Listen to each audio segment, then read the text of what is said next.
After such a long wait, the premiere of Dr. Romantic's third season is finally here, picking up the story 3 years after the events of Season 2, with the introduction of a suspicious vessel attempting to enter South Korea's coast.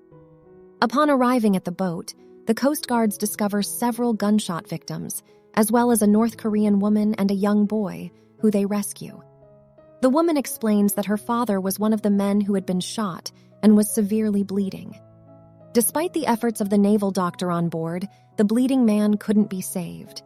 The doctor informs that additional medical professionals are on their way, and we witness Dr. Seo Woo-jin, Park Yoon-tak, and Jung In-soo arriving on a helicopter to the ship. To maintain confidentiality, the 3 medical professionals sign a non-disclosure agreement with the Coast Guards, which permits the guards to hold them accountable through court-martial proceedings if they disclose any information about the operation. While her phone is unavailable, Dr. Cha Yoon-jae frantically searches for Teacher Kim, also known as Dr. Kim Sabu. We observe Teacher Kim enjoying his leisure time fishing by the sea. On the ship, Woo-jin notices the young boy sitting in another room with another wounded North Korean man. The trio of medical experts begin the surgical procedure on the North Korean patient and find out that he has a bullet lodged in his body and his liver has been damaged. Although there is a shortage of appropriate facilities, they agree to perform the surgery on the ship since it's the only option available to save the patient's life. Woo-jin makes the call to proceed with the procedure despite the lack of resources. Yoon-jae locates Teacher Kim and puts him in contact with Woo-jin, who updates him on the patient's condition. Woo-jin informs Teacher Kim that the patient has sustained 3 gunshot wounds, 2 of which have caused bullet penetration. The man's daughter appears to have some medical knowledge and discloses that her father has lost roughly 1,000 cc of blood since the shooting occurred. The woman pleads with the doctors to save her father's life, and just as she does, a helicopter appears to pick up Teacher Kim. Kim instructs Woo-jin to begin the operation and wait for him for about half an hour until he arrives on the ship. During the operation, Woo-jin notices a decline in the patient's blood pressure and pulse, and he eventually suffers a cardiac arrest. Woo-jin, along with the assistance of the naval doctor, Yoon-tak, and In-soo, attempt to revive the patient. In the meantime, Teacher Kim, along with Yoon-jae and intern Jang Dong-hwa, arrive at the coast.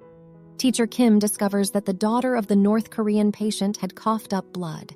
Yoon-jae and Dong-hwa provide assistance to the woman, while Teacher Kim requests that the Coast Guard make the necessary arrangements for them to transport the patients to the emergency room by helicopter. Teacher Kim subsequently heads to the operating room, where he joins Woo-jin and the other doctors during the surgery. Despite their constant efforts, including CPR and the surgical procedure, the medical team is unable to revive the patient. Teacher Kim assumes control of the surgery and inserts a plastic tube into the man's liver to restore normal blood flow, successfully stabilizing the patient. He then requests the Coast Guard to make the helicopter available to transport the man to Doldum Hospital. However, the senior Coast Guard refuses to let the defectors leave the ship due to ongoing peace talks between politicians from the South and the North, and the fact that the patients are North Korean defectors. Teacher Kim emphasizes that the patients are humans first and foremost, despite their nationality, and manages to persuade the senior Coast Guard to allow him to transport the patients to Doldum Hospital unofficially. In the meantime, Yoon-jae and Dong-hwa assist the woman with her breathing, as her left lung is bleeding. She attempts to engage the young boy in conversation, but he appears frightened and hesitant to speak with them. The doctors prepare to transport the father, daughter, and the 2 North Korean defectors to Doldum Hospital. Upon arrival, Jang Gi-tae, nurse Oh Myung-sim, and Nam Do-il make arrangements to set up the hospital's trauma center for the confidential refugee operation. However, Gi-tae objects to using the new building without proper authorization, prompting the others to exclude him from the mission. Both the male and female patients are brought to the operating rooms located in the hospital's new, technologically advanced building, leaving the staff surprised. Nurse O assists Yoon-jae and In-soo in treating the woman, while Woo-jin assigns Dong-hwa to assist him, Yoon-tak, and Teacher Kim in performing surgery on the male patient. Teacher Kim confides in Nurse O that the young boy witnessed his father's death on the ship and requests her to watch over him.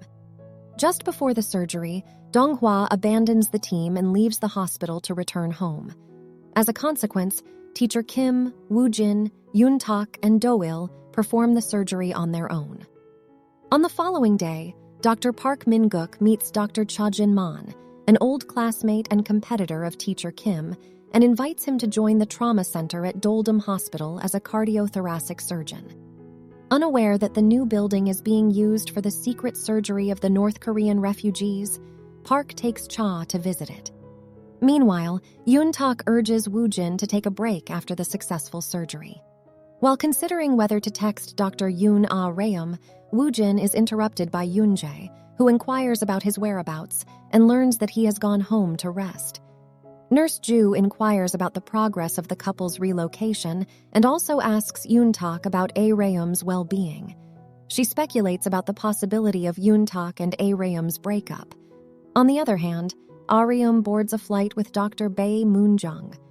Meanwhile, Yoon-jae and Woo-jin spend some quality time together at their new home, celebrating the success of Woo-jin's surgery, while Dr. Yang Ho-jun notices that none of the doctors have reported to work that day, which seems strange to him. In the meantime, Dr. Yang Ho-jun accompanies In-soo to the trauma center and is taken aback by the personnel present there. Nurse O intervenes just in time and prevents Dr. Yang from entering by fabricating a falsehood. While this is happening, Woo-jin arrives at the hospital and discovers a group of national intelligence officers questioning the young boy. Concurrently, Dr. Park Min-guk brings Dr. Cha Jin-man to the trauma center. The trauma center is in a state of disorder, with Ki-tae moving around anxiously, worried about the intentions of the national intelligence officers. Min-guk is incensed and inquires from Ki-tae about the situation at the hospital. Meanwhile, the North Korean female patient regains consciousness in her bed and is overjoyed to find her father alive. Elsewhere, Woo-jin converses with Teacher Kim, expressing gratitude for his timely intervention despite being on vacation. The two bond as Woo-jin commends Teacher Kim's abilities. Shortly after, Ki-tae hurries to locate them and notifies them of Min-guk's arrival at the trauma center. Upon arrival, Min-guk confronts Teacher Kim, demanding an explanation. Although taken aback by the presence of Dr. Cha alongside Min-guk, Teacher Kim offers his hand for a handshake. However, Dr. Cha ignores the gesture and greets Yoon-jae instead. As the episode draws to a close, Yoon-jae is stunned to see her father, Dr. Cha, at the hospital. Watching the Doldum doctors resume their activities is quite enjoyable. However, the plot twist at the end of the episode caught me by surprise. It's hard to believe that Dr. Cha doesn't hold any grudges against Teacher Kim after all these years. It's possible that their feud runs deeper than what Dr. Cha has led us to believe, and it'll be intriguing to witness their confrontation. Putting that aside, the relationship between Yoon-jae and Woo-jin is likely to become tumultuous now that her father is possibly involved. I hope that Yoon-tak and Aryum haven't parted ways, since it's evident from his phone background that he still cares for her. While I miss Dongju and Seo-jong in this season, I'm optimistic that the show's creators can figure out a way to include the primary doctors from Season 1, even if it's only for a brief appearance. Kudos the show's makers for depicting Yoon-jae and Woo-jin's decision to cohabit rather than adhere to conventional marriage and societal expectations. This choice exemplifies the evolving attitudes toward relationships and living arrangements in the present generation, and I'm eager to see how it influences the plot and character relationships in the future. It would be intriguing to witness Dr. Cha's reaction to this news and the subsequent interactions between Woo-jin and him, given that he is the father of his girlfriend, but also an adversary to his mentor. As the season progresses, viewers are sure to be enthralled by the gripping plot twists and character dynamics that will unfold in the upcoming episodes of Dr. Romantic 3. Be sure to stay tuned for the forthcoming episode to witness the thrilling developments and emotional moments that are sure to keep you on the edge of your seat.